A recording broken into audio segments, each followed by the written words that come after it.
1 second.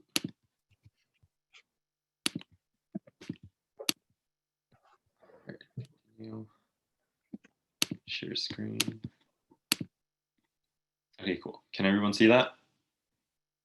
Yes, we can. Okay, perfect. So welcome everyone. We are just going to break down kind of financial aid, right? And just kind of how you can afford college moving forward, right? Because obviously it can get a little pricey, but please don't think that you can't afford college, right? There are schools and just like the FAFSA and the CATA make it very possible for you to afford college and just to go and get that higher education experience. So we're going to be breaking it down for the 2022 and 2023 school year, right? So it would be for next fall. So basically what we're going to talk about during this presentation is we're just going to do a brief overview about what is financial aid. So we're going to break down the types of financial aid, and then the Cal Grants A, B, and C, the FAFSA, right, the free application for federal student aid.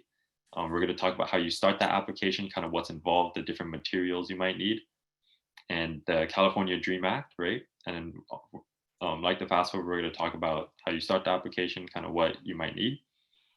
And we're going to show you a sample award letter. So once you receive your financial aid package, like what you will most likely see, right? And basically like the numbers, how much money you'll receive, so on. And then lastly, we'll just go over some tips, some resources, and some general links. Okay, so getting through it. So what is financial aid? So, I mean, it's pretty general, right? Financial aid is just money and it's assistance that you receive to help pay for college, right? This assistance can be used to cover educational expenses, including tuition and fees, right? Room and board, so housing and food. Right. Just like getting food at the dining hall, books and supplies, right? Because that can definitely add up too. And of course, transportation, right? So if you decide to bring your car up and you want to buy a pass so you can park on campus, right? You can use the money and using for the bus, and of course gas as well. So the different types of financial aid.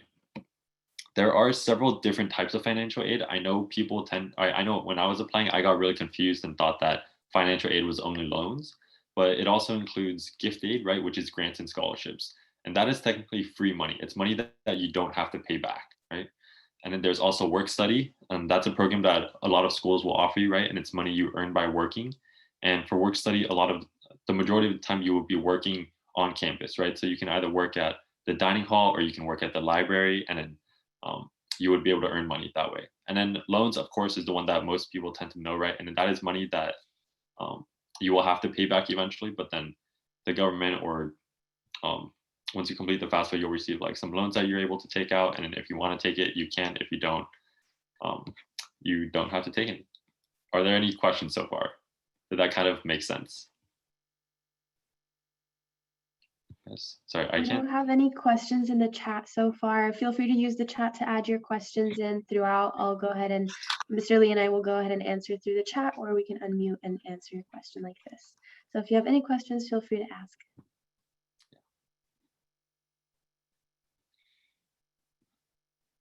I think we're good. Okay. Do you want me to just keep sharing my screen and then I'll scroll down for you? Or Sure, that'd be great. okay. And just for your information, so this is our presentation. We don't usually share our presentation, but like I mentioned earlier, the recording will be made available to all of you via one or another website or through email. So feel free to just contact us if you'd like the recording.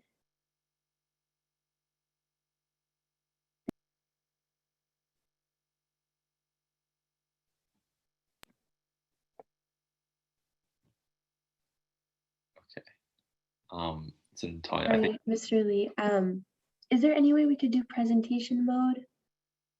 no. Okay, so do you have that slide? Do you want to like share it instead? Sure. Okay. I'll go ahead and share my screen. That way we can just do presentation mode. Okay, yeah. I do not. I only have the PDF, so it was a little. Okay, stop share.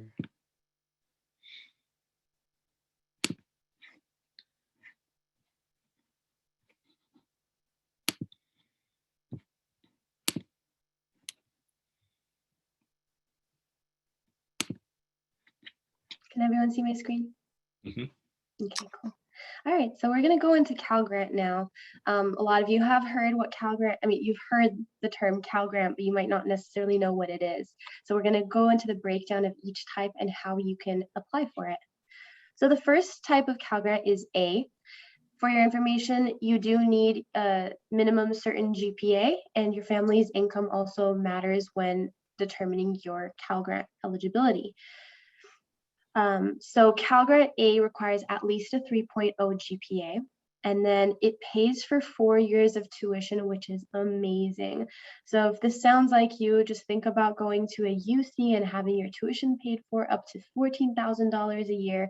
Obviously, the tuition does range from one school to another, and so it might slightly differ, but it will cover the chunk of that tuition.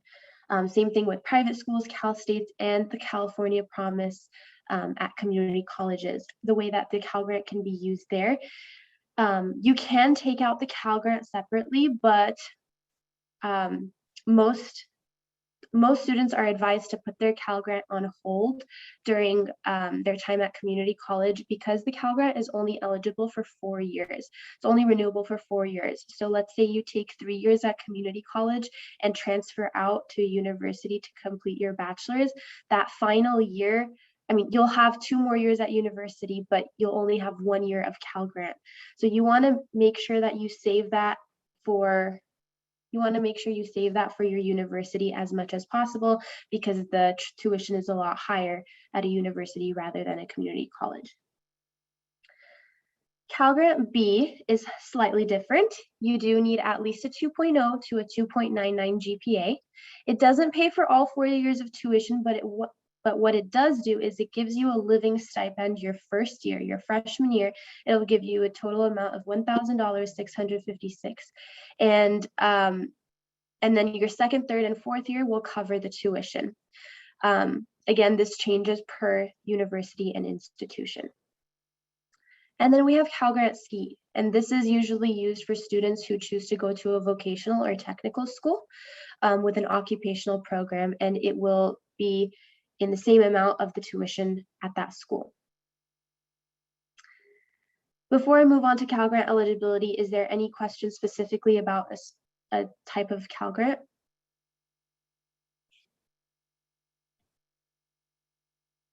So I just wanted to address something really quick. Correct me if I'm wrong, but for the Cal Grant, it's only exclusive to California schools. Yes. Okay, hence yeah. Cal Grant, yes. Yeah, hence Cal Grant, but if that wasn't clear, right, it's only for California schools. Absolutely, yes. Thank you for pointing that out, Mr. Lee. Oh, okay. And then Michelle asked, what is the family income requirement? Yeah, that's awesome, Michelle. So we're gonna go over that right now. So Cal Grant eligibility also comes with the income threshold for your family, and it's dependent on your family size. So first you're gonna refer to your GPA, and you're gonna find your GPA gap, and then you're going to go through your family size. Family size includes you, so count everyone in your household including you, and then find the income threshold there. And if you fit below that, if your family fits within that income or below, then more likely than not you will be eligible to receive that type of Cal Grant. If you were to file your FAFSA or California Dream Act, it's really important that you file it before the deadline, which is March 2nd, and we will mention that deadline several times throughout this presentation.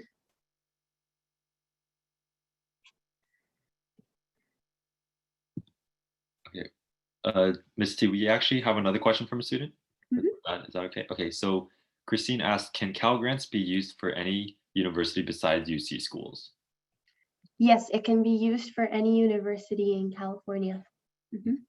Yeah, and just to help on that, it can be for privates, for Cal States, or the UCs. So no problem. Okay, and then Michelle asked, is the income gross or adjusted gross? Oh, that's a really good question. I believe it's gross income, but don't quote me on that. But it won't make that large of a difference. For more, most families fit within these income thresholds. A lot of our GUSD students are eligible to receive Cal Grant. So, but from what I remember, it is gross income.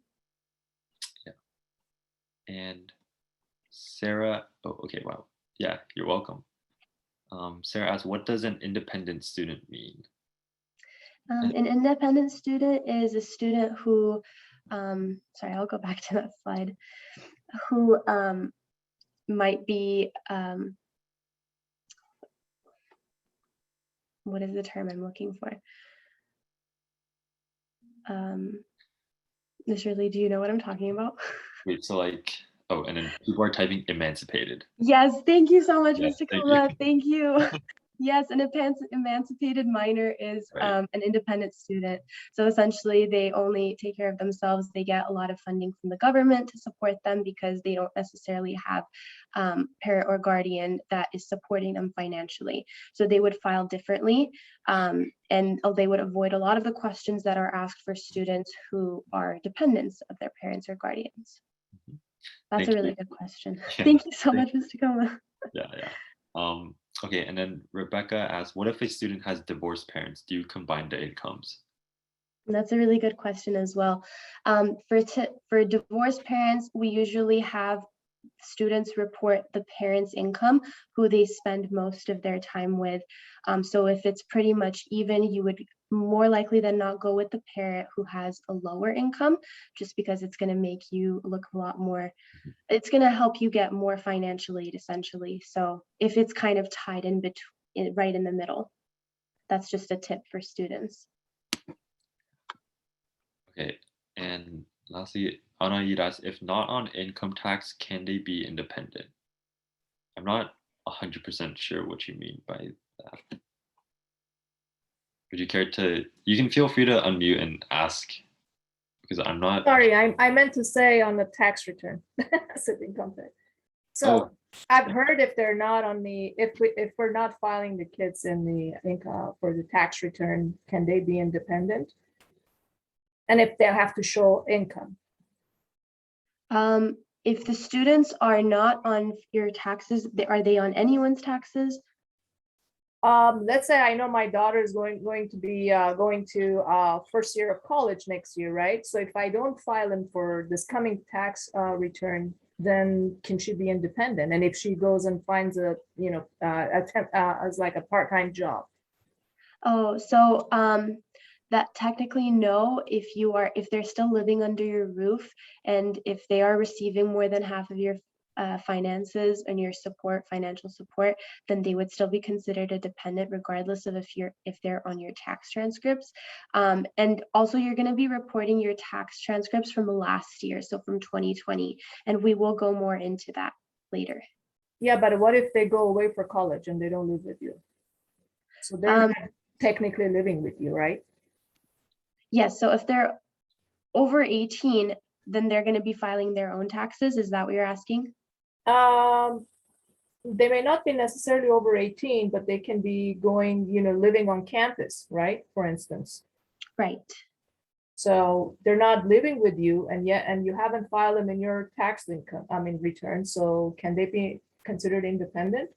Well, does that mean that they're not receiving more than half of their financial support from either parent? No, because they're not living with you, right?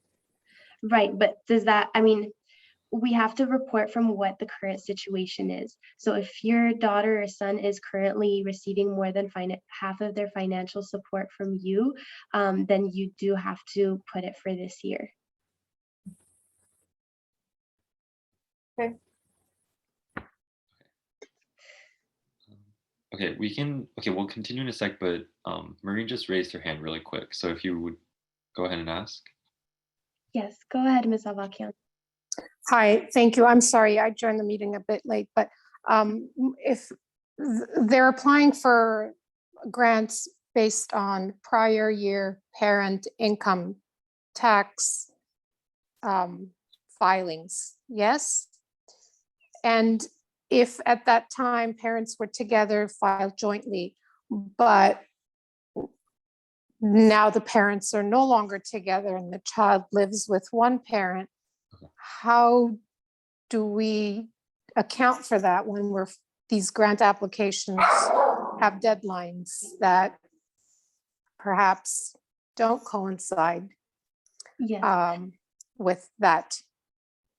That's a really good question. And so what that would work is you would still report the income tax return information from 2020, but your daughter or son would individually contact each of the schools that they're applying to the financial aid office and let them know that financial situation has changed since last year.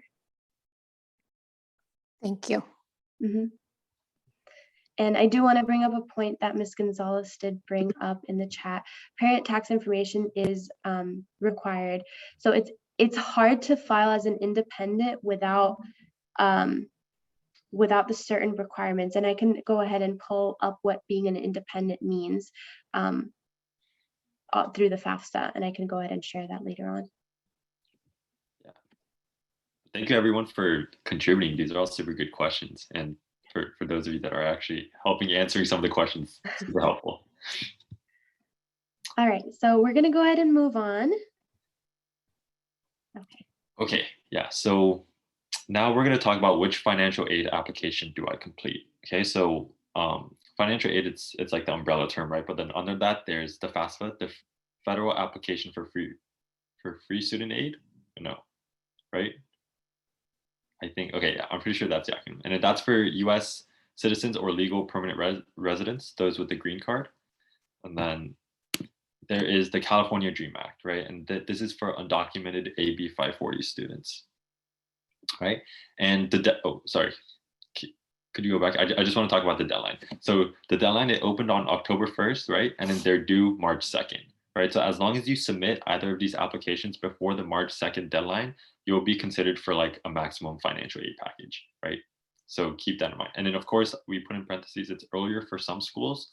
So just be sure to double check, look at your like college list, right? And pick, like, see which schools you're applying to, and then just go and do a quick double check and be like, oh, when is the FAFSA due for this school? Or when is the California DREAM Act due for this school?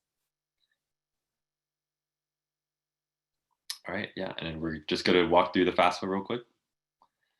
Okay, so when you apply for the FAFSA, right, and this is if you are a citizen here or if you have a green card, right, a permanent resident, you are applying for Cal Grant, institutional aid, right, so scholarships, grants from the universities you applied to, federal aid, which are work study loans and Pell Grants, right? So when you apply through the FAFSA, you are applying to receive grants, loans, and scholarships, right?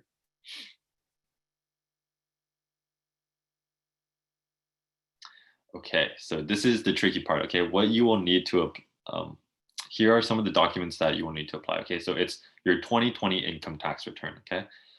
So then, of course, you'll need the 1040, the 1040A, the 1040EZ, and the W-2 forms. And then, of course, if applicable, right, you will need the student income tax as well and their W-2 forms. And then, of course, parent social security number, if applicable, or the alien registration number, and that is, of course, for non-US citizens. And then any records of your untaxed income, such as child support received, disability, WIC, SNAP, TANF, or CalWorks, and like CalFresh, right, etc.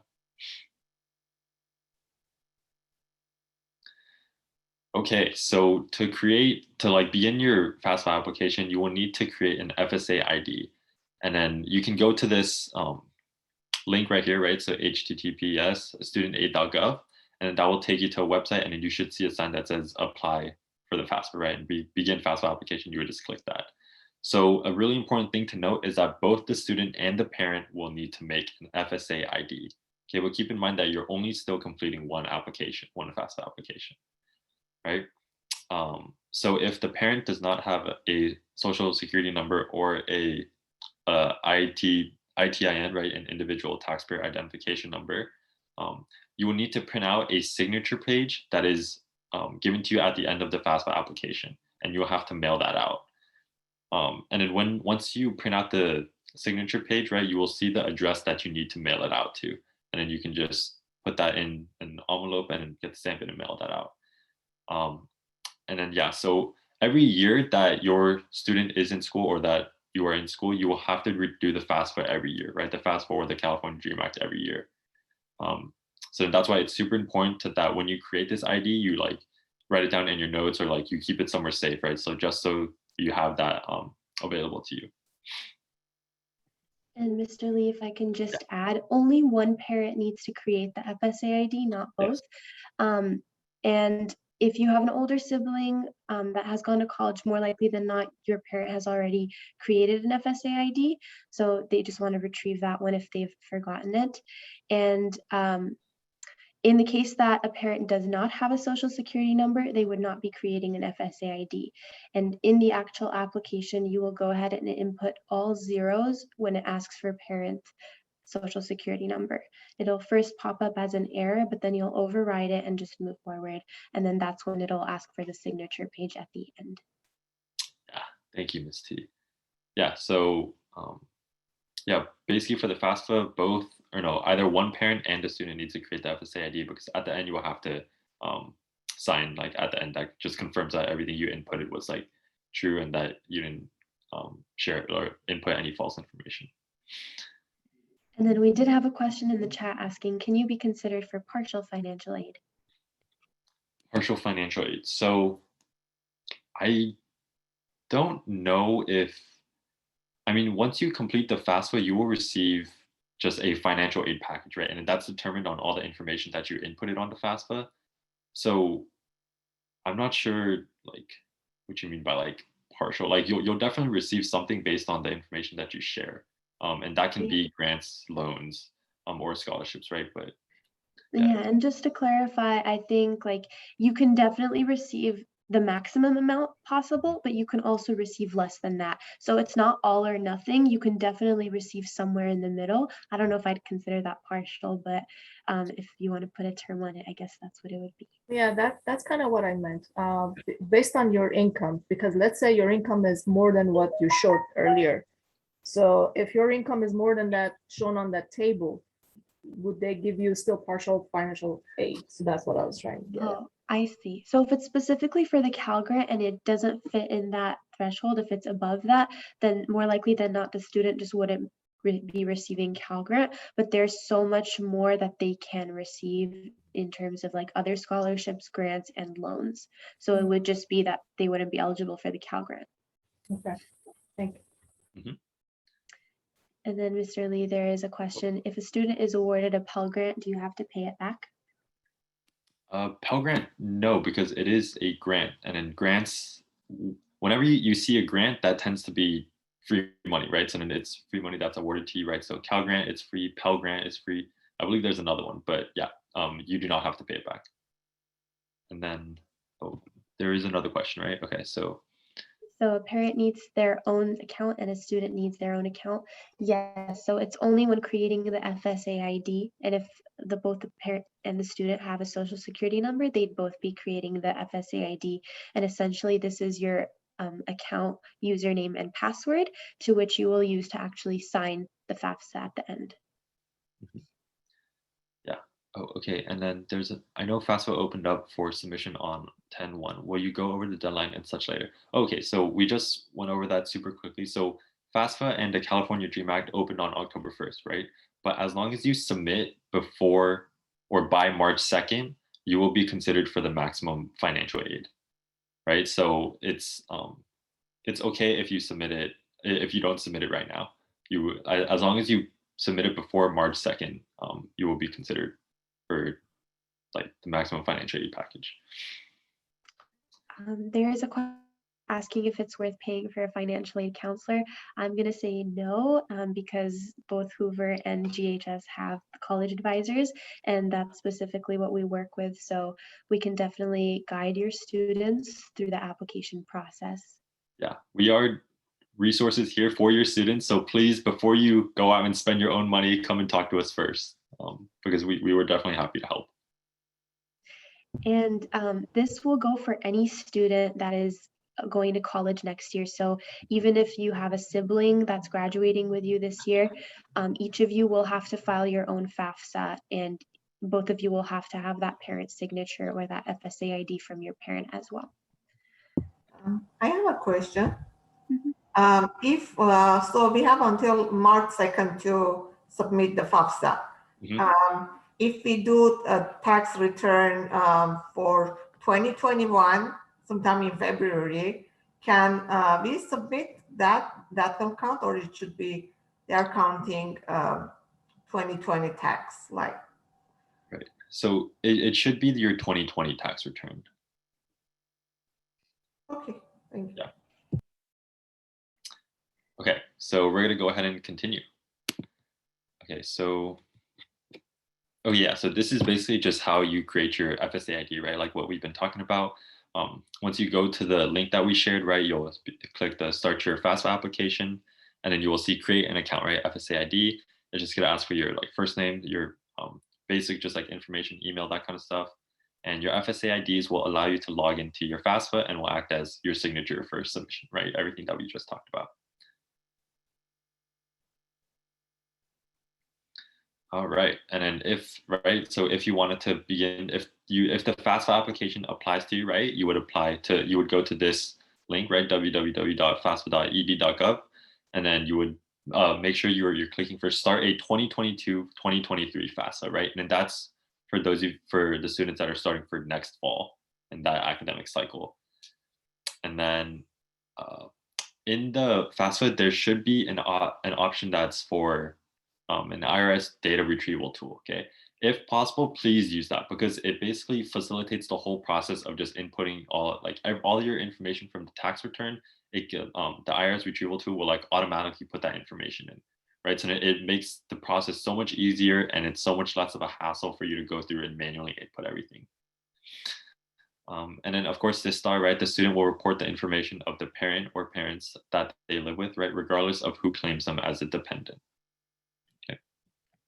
And just to add, you do want to use the IRS data retrieval tool as much as you can, rather than just skipping over it. I know it might be a hassle to kind of log into that account to link it, but I promise it's going to avoid you getting selected for verification once you receive your acceptances from the school. And essentially what that means is that they need the actual tax transcripts to verify that the information you provided is accurate.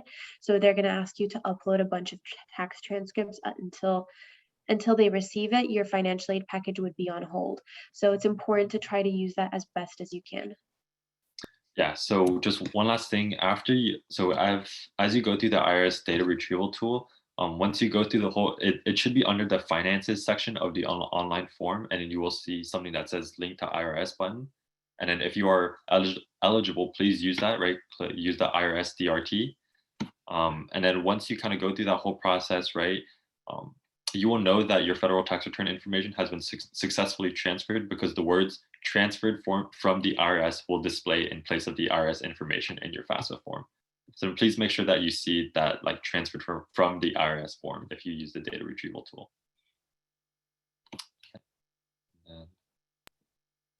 Mr. Lee, there's a question in the chat you'd like to answer. He is asking, how is the money dispersed straight to the school? I'd rather the kid not spend all the money on boba drinks.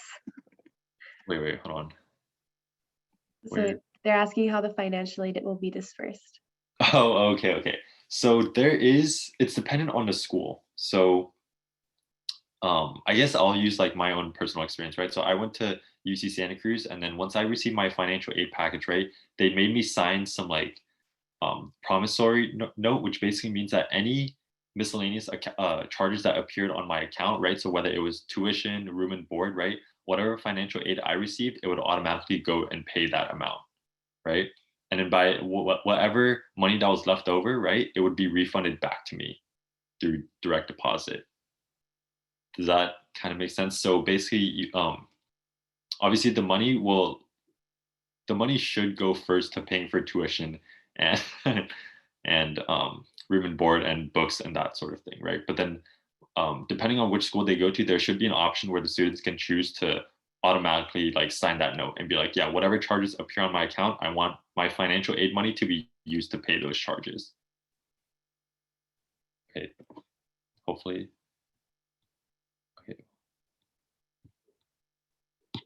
Okay, so then, oh yeah, so after submitting the FAFSA, right? So once you've done the IRS data retrieval tool, and I've gone through that whole process, you're gonna check the student's EFC, right? And EFC stands for Estimated Family Contribution, right? So the smaller the number, the better, right? That means the smaller the number, the more you will be considered for aid, right? And award letters will typically become available in the spring, right? So January, March, right? So like around May, like May, April time, you'll receive your financial aid package. Yeah, so after admissions decisions. And some private schools have earlier financial aid deadlines, so just be sure to double check that, right? If you are applying to find any private schools, right, just do a quick Google search and be like, oh, Pepperdine or USC financial aid deadline, and then just jot down that date. So you have that, you can keep track of it. And you should receive an estimated EFC right after you submit your FAFSA. You'll receive an email saying congratulations on submitting your FAFSA. It's currently being processed. And in that email, they'll show you like EFC equals either 0 or 0 point something with an asterisk. And essentially, this is just an estimate of what you'll be contributing as your family. And the lower that number, the better, like Mr. Lee said. Any questions? Also, just one thing to mention, if you can during that EFC part, just like take a screenshot or take a picture of that like confirmation page, just so you have it in your safekeeping, right? So just so you have it in your records that you submitted it. Okay, I know there are a bunch of questions in chat. Okay. I think we answered most of them throughout. One quick question. Earlier you mentioned when you sent the application for the financial aid, it also you're saying that you're applying for scholarships. So can you elaborate on that? What do you mean? Like, I know that it used to be that you're applying for each of them separately. There are different ones, right? Scholarships, and you apply for each separately. So what do you mean by when you say you send the package, that means you're applying for it? Mr. Lee, if I may. Yeah, sure, please. So what happens is the institutions that are receiving the students' FAFSA application will be considering them based on the income, the GPA, the status, for certain scholarships that they have to offer as an institution. So they might automatically be considered for the middle class scholarship, which is what I was offered. That's not something that I had to externally apply for. It was just something that I was considered for once I submitted my FAFSA. They saw a certain number in my family's income and determined that I'm eligible for that type of scholarship. And there are many other scholarships that they might be eligible for, and they'll see that in their financial aid package for each school that they create a portal for. That's a good question. So you're saying that based on what school they're applying, there are certain scholarships available that they will tell you that you're qualified for this type of scholarships. They tell you that, so you don't have to look for it. Is that what you're saying? Yeah, it's not something you have to look for. It's something that they're automatically considered for. And if it matches, then they'll see it on their financial aid package. Okay, thank you. Yes, of course. Okay, so. I have a question. Yeah, go ahead. Hi. Gosh, I'm sorry if this was probably asked a little bit earlier, but I have a feeling not. So we do the FAFSA, deadline is March 2nd, and then of course the award letters comes a little bit later. I guess you said in April, May, something like that. Yeah. I'm wondering how, I mean, timeline wise, how does that work in terms of how do I say, ultimately determining which schools that we're going to go to, depending on the kind of package or the financial package that we can receive from that school, versus the deadline by which the school requires that we tell them that we're going to go to that school. I feel like April, May is a little bit late in the game. I don't know how it is, like timeline wise, how does that work and how is it usually processed? Right, so, okay, so basically once you receive, so for the FAFSA, right, you will input which schools you apply to, right? So Okay. then the FAFSA will know like which schools you apply to. So then by the time that like May, April comes, you'll receive your financial aid package, right? Right. And then you can see that package for specific schools. Uh-huh. Then you are able to compare the different financial aid packages, right? Because by that time, right, April, May, right, students will already have heard back, or like they'll receive like either the rejection or acceptance letters from schools, right? But typically students won't have to sign their SIR, I forget what it stands for. It's the student, Statement of intent to register.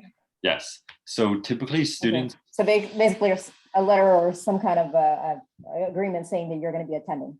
this yeah, week. right. And then Okay. you would only do that to one school, right? And then that Right.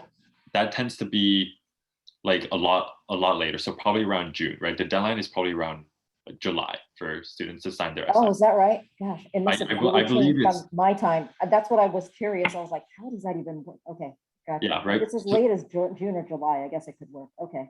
Right. So then once you sign that SIR and you commit to a school, right? And then that financial aid package will be the one, whichever school that you chose, that'll be the one that will apply to you, right? And then you will sign your SIR and then your financial aid package should disperse.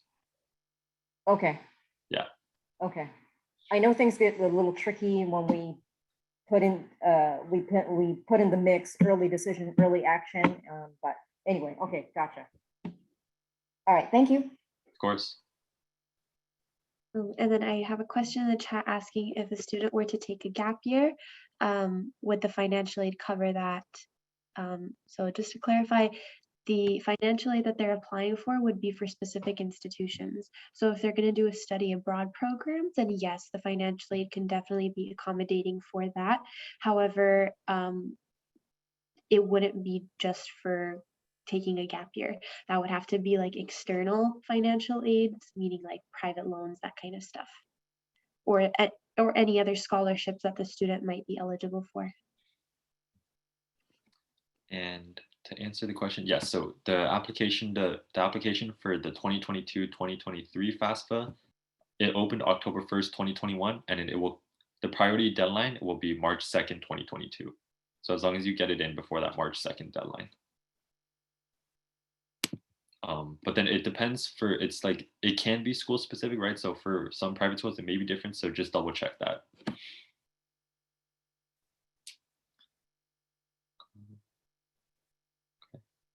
And then if you are considering early decision for schools, when do we find out what we are qualified for? I am actually not 100% sure. Ms. T, are you more informed about this?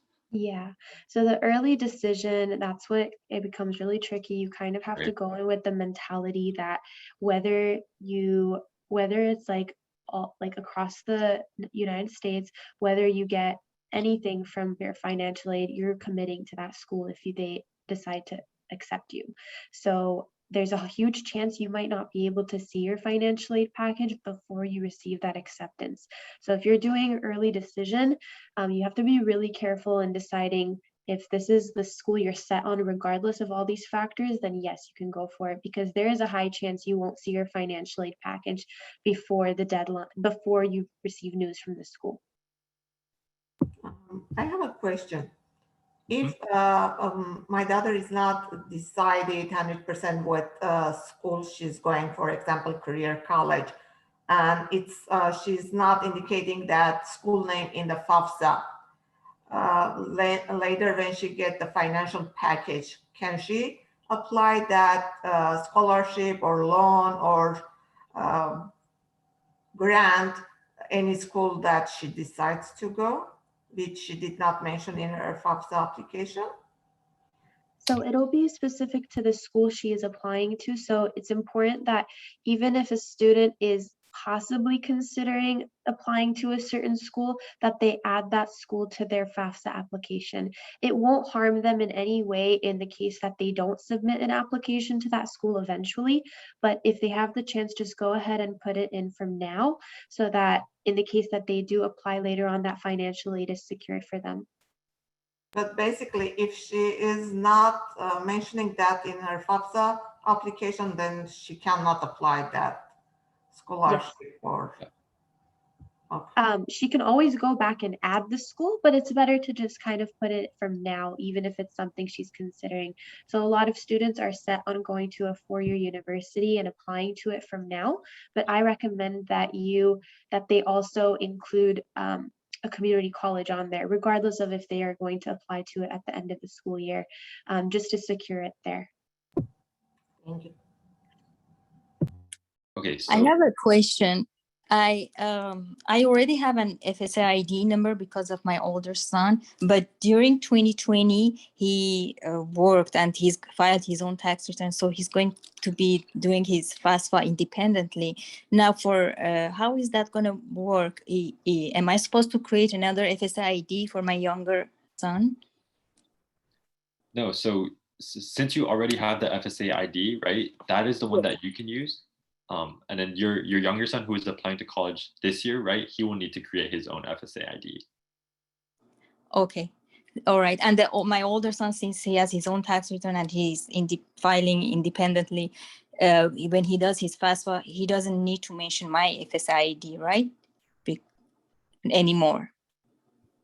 I believe he still does, right? Because on the FAFSA, I believe he still might need your signature at the end. Is that right, Misty? I'm so sorry, I was answering your question in the chat. Right. So if there is already a student that is in college, right, and then since you have to submit it every year, do they still need the parent's FSA ID to use that every year once they submit to sign? Yes, they Okay. do need it every year. If the student is filing, even if he's filing independently, his FAFSA, and he has his own tax return? I believe if they're filing for FAFSA after their bachelor's, then they don't need a parent signature anymore or the parent's FSA ID. But throughout their bachelor's degree, they do need to get that parent FSA ID as their signature every year. And I believe that is independent if he files his own tax return. Like I said, the independent student is a specific qualification. So just because they're not under your roof, it doesn't qualify them as independent. They have to meet certain criteria, and I can go ahead and pull that up at the end of the presentation. Okay, thank you.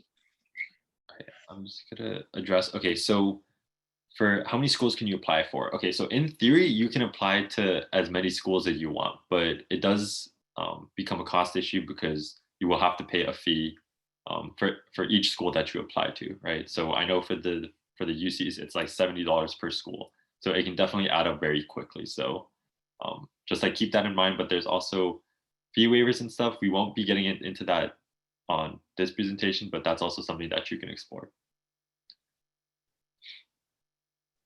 No, there is no cost associated with filling out the FAFSA. Yeah, it is a free application for you, and same as the California Dream Act. So if we put the numbers manually, like income and questions, does that mean that they are going to ask verification? Like they are not approving the FAFSA?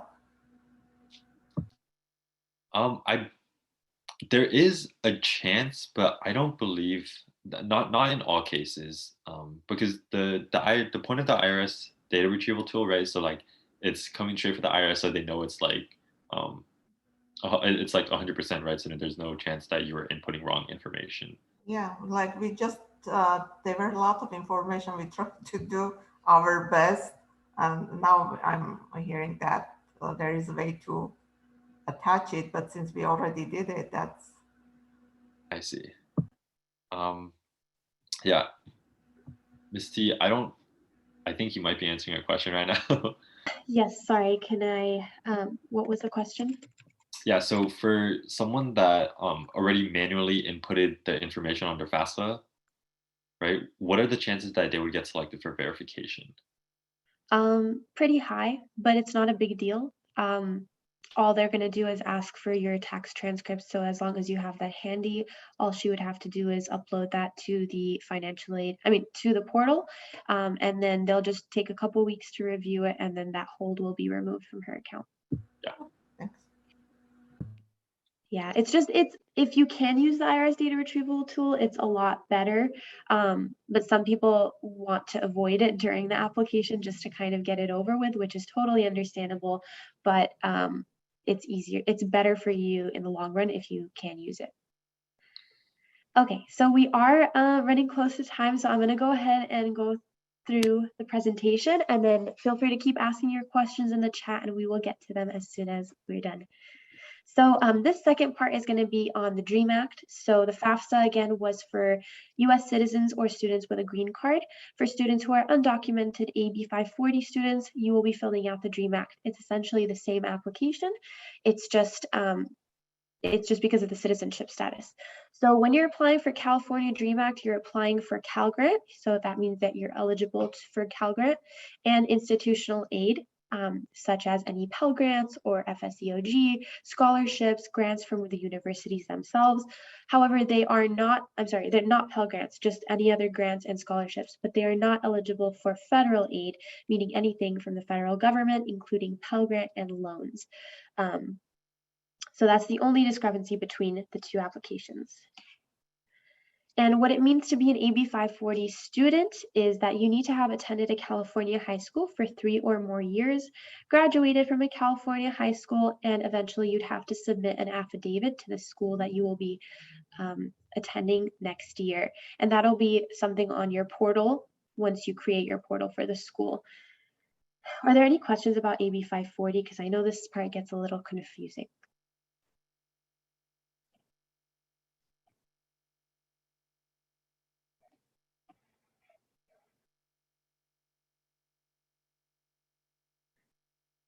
No. Okay. All right. What you'll need to apply for the California DREAM Act is, again, similar to the FAFSA, the 2020 Parent Income Tax Return. This can be in the form of the 1040, the IRS 1040, the 1040A, or the 1040EZ. Additionally, the Social Security number provided through DACA or the ITIN number, if those are applicable to you. If not, then don't worry. You don't need a social to complete the California DREAM Act. In fact, at the beginning of the application, they're going to determine your eligibility for the California DREAM Act. So whether you're not sure which application you need to fill out, by answering a few simple questions, they're going to determine it for you if you need to fill out the FAFSA or the California DREAM Act. So this is kind of what it looks like. The California DREAM Act doesn't actually have an external part where you create your ID. So for FAFSA, you need to create your FSA ID at first, but California DREAM Act, you answer a couple of questions and you get straight into the application. So there's no need to create a separate account on a separate website. However, you do need to mail out the signature page. And again, this will be at the end of the application. They'll have you print out the signature page, and the address to which you will be sending it to will be directly on the signature form. And then just some important information for our male students. So as of this year, they are no longer required, the FAFSA and the California DREAM Act are no longer requiring male students to register for selective service in order to receive financial aid. However, we are trained to tell you that as an 18-year-old male in the United States, you are required to register for the selective service. So if you want to do your part and register through the application, it just allows you to, it just asks if you would like to register for the selective service, to which you would say yes or no, but it wouldn't keep you from receiving financial aid if you say no. For California DREAM Act students, they don't have the question embedded in the application. So if you indicate that you have not registered through the selective service, you'd have to go to the post office and fill out the form and drop it off there, mail it out there for you to be registered. All right, let's go ahead and go to questions again.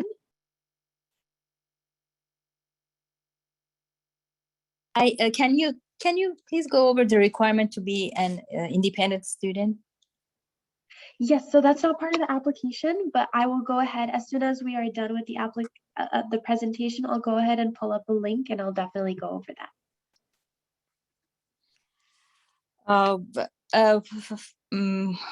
One quick question. So if my older son is filing his own FAFSA and I'm filing it for my younger son, you said he might still need to use it, the my FAFSA ID, because he is still in 4-year school.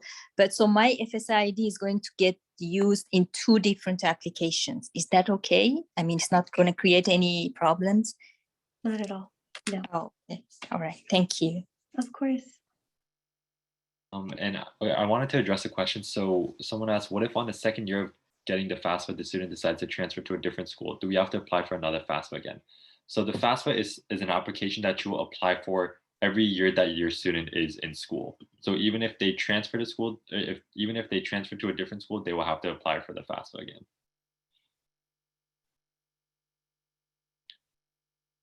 And then, so in general, is submission the earlier the better because the amount available, and then of course what you'll be awarded is first come first serve. So the no, as long as you complete your FAFSA application and submit it by the March 2nd deadline, right? Because the March 2nd is the priority deadline to get the most aid. So it is not first come first serve. You just need to get it in by March 2nd, 2022. I have a question. Mhm. Whenever you say that the parent is supposed to have a FAFSA ID and the student, the only option it only gave the student to have a FAFSA ID to create one, but not for the parent. So Tina, whenever you click on that, it's going to take you to the same place, but you can just fill in the parent's information. But there is an option that says I'm a parent filling out the FAFSA for my Yeah, student. yeah, for the one I clicked on, I'm a student filling out the application. Yeah. So does it mean the parent doesn't need one if I choose that option? No, you still need it, especially with the signature portion. So even if you don't create the FSA ID prior to your application, at some point when you're going to link to the IRS data retrieval tool, it'll ask for your parent to log in to their FSA ID. It'll give them the option to create an account on that page so they can go ahead and do it then. Okay, thank you. You're welcome. All right, these are some really good questions though. I hope that we've been able to clarify and give you some more just like information about this so you can go into this whole process as informed as you can be, because it is definitely very tricky. All right. Did we answer all the questions, Mr. Lee? I believe we did. Okay. All right, so I just want to go over kind of a sample award letter, right? So after you complete the FAFSA application, right, and then you're waiting during those few months, right, and then you receive your financial aid package, right? This is what a typical sample award letter will look like, right? So here you can see that the student qualified for Cal Grant A, right? And then for fall, they're receiving, in total, they're receiving $12,570 for the whole year, right? And then that will be split equally for each quarter, right? So for fall, winter, and spring, right? And then that's the same for each of the other grants and loans, right? So for UC grant to purchase UC ship, federal Pell Grant, and then of course on the bottom you will see the loans and work study, right? And then you'll see the split up, right? So it was 2,000 for the work study, right? So it's split equally for fall, winter, spring, and the same for the direct subsidized loan. And basically on the left hand or on the right hand side where you see the green check mark and the red, that is where you can choose to accept the amounts, right? So if you choose under the check mark, you can choose to accept all of the money, right? Or I know for some applications, this sample award letter doesn't show you the option, but you can also choose, it'll give you like an open box where you can type how much of the amount that you want to receive, right? So if your total was 12,570 for the Cal Grant and you only wanted to take 10,000, you could input that you only wanted 10,000 in that box to the side. But yeah, this is basically what you will see, right? So then they'll split it up between grants and scholarships and then loans and work study, and then you'll see the grant total at the end. But then it's honestly very straightforward. Once you receive it, you can see what's offered. Right, so that was just an example, right? So for grants, for grants and scholarships, you would never want to accept less, right? You would want to take the whole amount. But for loans, right, if you didn't want to take any loans and you could afford it just purely based off your grants, you would reject the loans. Does that kind of make sense? So like if you receive any grants or scholarships, definitely take all of it.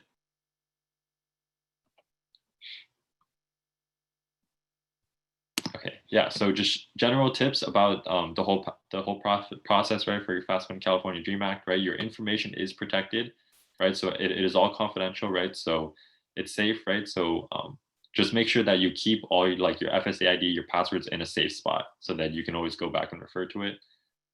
Yeah, okay, so save all passwords, check emails, right? Make sure you're keeping up. Don't let anything slip into your spam folders, right? Make sure you're checking that as well just to see if you receive any information. And then before you submit your FAFSA and California Dream Act, right, check for errors. Please double check it like at least twice, just to make sure all the information is correct, right? Because if there is like a wrong number, right, it could really determine how much money you may receive. And like I mentioned earlier, right, save the confirmation pages, right? Just take a screenshot of it. And for those of you that are signing the signature page, right, if you mail anything out, right, please get a tracker, right, just so you can track where it's going, right, and make sure it gets to its destination. And of course, ask questions, right? Better safe than sorry. I am there at GHS and Ms. T is there at Hoover. So we are here. We are resources to help you and just kind of help you through the whole process. But yeah. I believe. Okay, and then just last but not least, here are just some general resources and links, right? So the link to go to the FAFSA, create your FSA ID, the DREAM Act, and the DREAM Act signature page, and Cal Grant information, right? So if you just type in a basic like Google search, right, and you just type in Cal Grant information or federal Pell Grant information, you can kind of see and read up on all these different informations that are available to you, and it's super helpful. So definitely keep all these resources in mind. But yeah, go ahead. Sorry. No, it's okay. Thank you, Mr. Lee. I just wanted to mention that I did pull up what being an independent student is, and I went ahead and put it in the chat. Per FAFSA, an independent student is a student who qualifies as at least 24 years of age, married, on active duty in the U.S. Armed Forces, financially supporting dependent children, an orphan of both parents deceased, a ward of the court, or an emancipated minor. So if your student does not fit any of these descriptions, they won't be considered independent even though they're not living under your roof, which, trust me, I get, like, it's kind of confusing. Why would you be providing your financial information if they're kind of going to be living on their own? Unfortunately, I can't answer that question either. That's something that kind of is puzzling to us too. But that's what it means to be an independent student. So at that point, if you have any further questions regarding that, please let me know. But that kind of closes off our presentation. So if you guys have any questions at all, please let us know in the chat or unmute yourselves. You guys have done such a great job asking questions so far. So please keep them coming.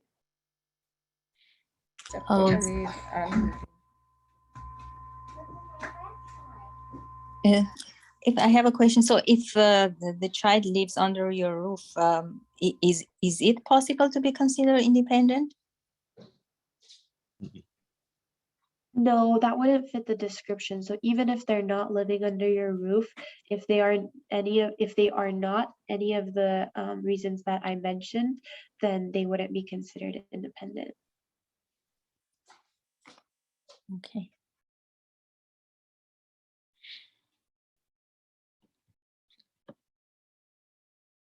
But yeah, I mean, I remember when I had to do the FAFSA and I was super confused. I had no idea what was going on, and it was just so annoying to like ask my parents to get all the information and everything. But hopefully this was able to just clarify some of the whole process for you. Like it's honestly fairly straightforward, right? It becomes more technical when you add like independent study, early decision, and just like all those different factors. But yeah, like one step at a time. We are here. We can help you. So yeah, please don't worry too much about it. And our emails are there, and the website that's provided is the GUSD presentations, which we actually host a lot of presentations GUSD wide. So anytime you see those presentations, feel free to register and stop by. But this recording will be posted on this website, in addition to Mr. Lee and I having it personally by ourselves. So I'll be advertising it to all my Hoover kids, and I'm sure Mr. Lee will do the same for his GHS kids. Oh, we did have one last. Okay, so should we put the student is going to live inside the campus or outside? Which category gets most aid? Oh, okay, that's a really good question. Yeah. Ms. T, do you want to Do you know this one? Yeah, I actually love sharing this tip. So this is something that Mr. Lee and I have learned through our training directly from the FAFSA agent. So they recommend that even if you know the student's going to be living with you next year, you always put on campus or off campus to ensure that your financial aid package is going to be a little more, because they're going to realize that they have to pay rent outside. And if they're living with their parent, they're most likely they're not going to be paying as high rent. So always recommend putting off campus or on campus, even if you know that's not going to be your case or you're not sure. There's no way for them to check eventually or pull back that money. So I would say go with on or off campus. Yeah, that is a super helpful tip, actually. Yeah, thank you for sharing that. Question: how the students are going to receive this information, like approvals? Is it going to be email sent to them, like for loans, for grants? So like the financial aid packages? Yes, how they are going to receive it, in the mail or it's an email? Mr. Lee, you want to? Yeah. So once they complete the FAFSA for the California Dream Act, right, they should receive the FAFSA financial aid package in their email. And then from there, or well, not in their email, but they'll receive an email that says that they can go check their financial aid portal and they can see how much money that they received, or they can see all the different grants or scholarships or loans that they received. So that will be their school email, right? School website? Yeah, for each school that they apply to, they'll eventually get an email directly from that school asking them to create a portal. And that portal is going to give them access to the financial aid package that'll be posted there around April and May. Oh, Yeah. And then is the application first come, first serve? No. So as long as you submit it before March 2nd, right, you will be considered for maximum aid, right? So yeah, just try to, I mean, ideally you would just get it out of the way as soon as possible, right? Just so it's just one less thing you have to worry about. But it is okay if you wait until March or like January, February and get it done. Just get it in before March 2nd. Highly recommend getting it done from now. Honestly, if you have all the tax information, please just go ahead and do it. I promise, like by the time January, February comes around, there's so many glitches with the website because of the influx of students that are submitting applications. So there's a lot of glitches, especially with the IRS data retrieval tool, especially with the signatures. So highly recommend just doing it earlier rather than later. Yeah, and that's just a general tip for just like submitting your applications in general, right? Like, so don't wait till the last minute, right? So for those students that are applying to like UCs and Cal States, right, the deadline is November 30th, right? So if you can, encourage your students, or if there are any students here, right, try not to wait till the last minute, because the website has crashed before and then students haven't been able to submit their applications. So please keep that in mind.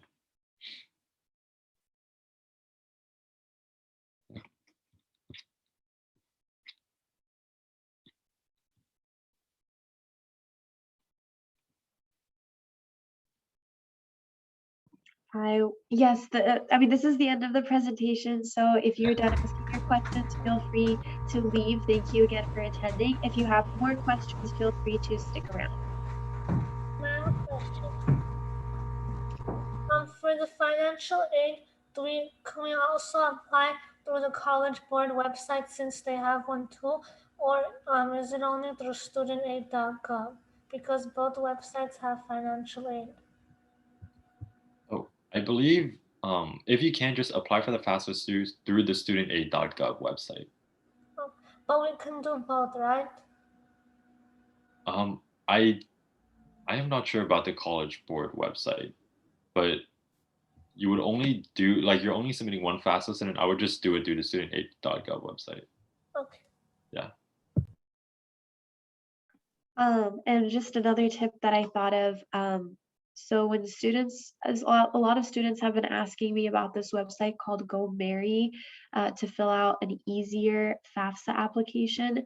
Personally, I wouldn't trust it. I know that there's a lot of reviews on the website saying how easy it was to complete, but if it's not directly through the FAFSA website, then I would avoid it. You're sharing a lot of personal and tender information, so you don't want that getting misused. So highly recommend just sticking to the FAFSA.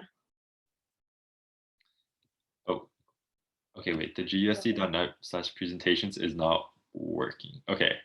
Okay, let me get the updated one for that. I apologize. And then I did have a question in the chat in regards to not knowing a major. I'm trying to find it.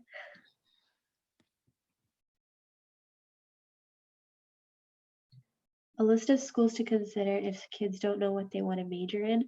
Do you mind elaborating on that? I believe this is Mr. Gomez. I don't know if he's still here.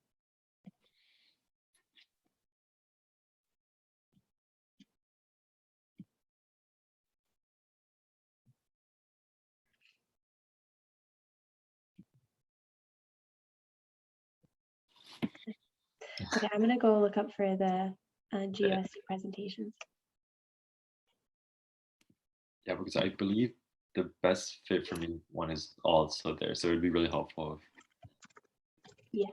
we need to make sure students have access to that.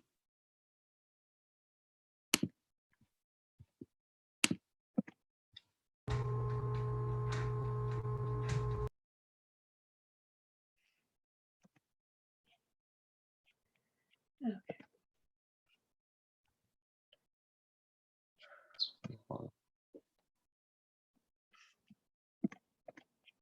Yes, Nicole, thank you for that. Yeah, write that down. It is the same throughout the entire application.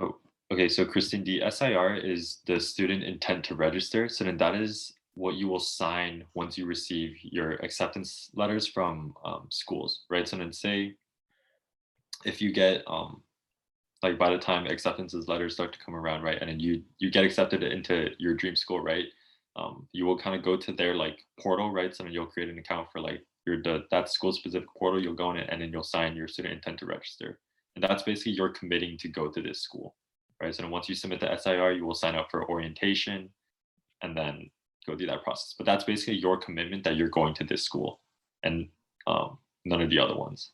So yeah,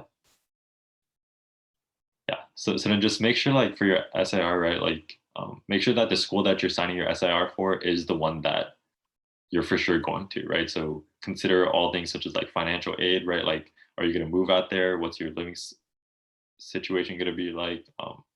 So yeah, just try to make as best this as an informed decision as possible.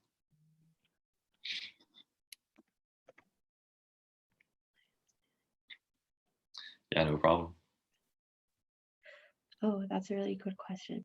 Sorry, I have a college question in the chat. So they're wondering if going to a four-year university is worth it if they're not sure what they want to do or major in. So I get this question a lot. I think it's up to the student. So both options are going to be great. I think personally, if the student has zero clue where to begin, I have a bunch of career websites that I can send them, or Mr. Lee can send them to. And essentially, this kind of gives them a starting point of discovering what they might want to major in. So it might be like a short quiz, and it gives them like a list of 5 majors that might be best suited for them. Obviously, it's not always 100% accurate, but there are a lot of websites that help guide the student into understanding what certain careers require, what the highest degree required is, and how much a certain major makes or a career. So it's I can go ahead and send that to you. In terms of figuring out going to community college or four-year, I think it depends on how that student is feeling, like literally a month before making that decision. Right now, if I have a student asking me if they're not sure what they want to major in, should they just go straight to community college? I advise my students to apply to both four-year universities and community college to give them maximum options possible. That way, 6 months later, when they're in the position to make that decision, they have the acceptances from the four-year universities as well as the backup at community college. So they have all those options there and can make that decision at that point. Let me go ahead and pull up one of the major quizzes that I like. We also have Zello open to GUSD students, which is only for GUSD students because it's something that GUSD pays for. So I highly recommend students use that application if they haven't.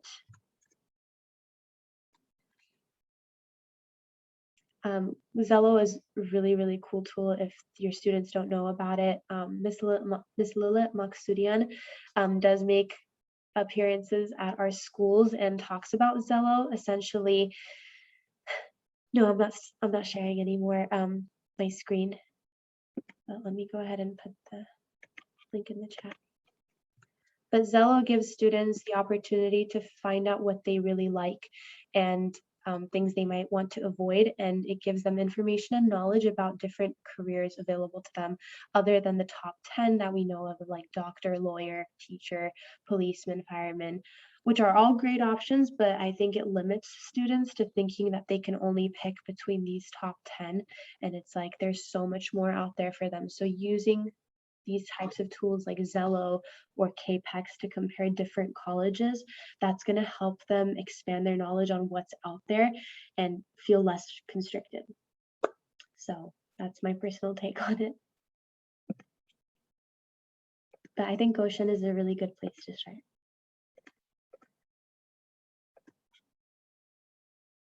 You're welcome.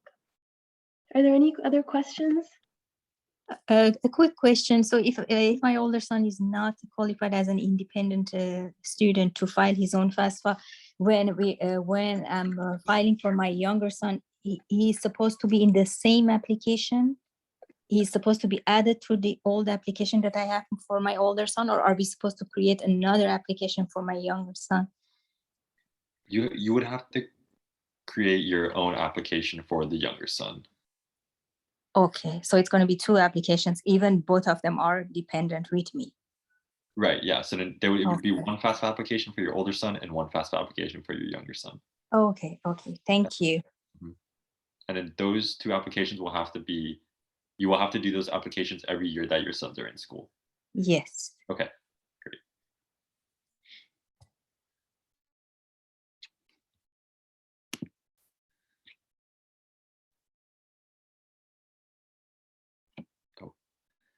Okay, so what if a student decides to change what if a student decides to change their major during their undergraduate study? Will the financial aid terms change? No, I have not ever heard of a situation where that happened.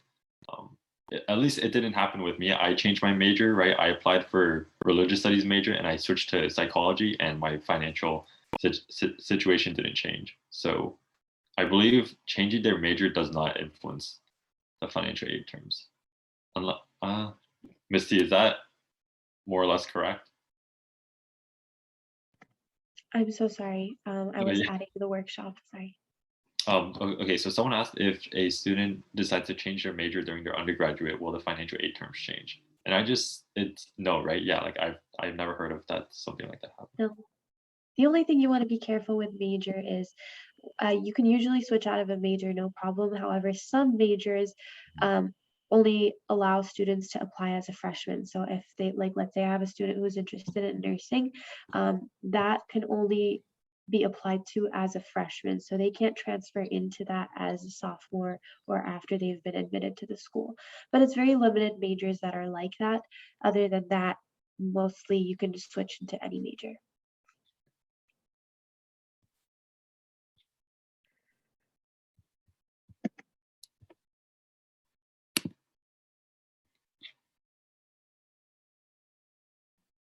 Yeah, of course, but I believe. Okay. I'm gonna stop sharing I'm gonna stop recording.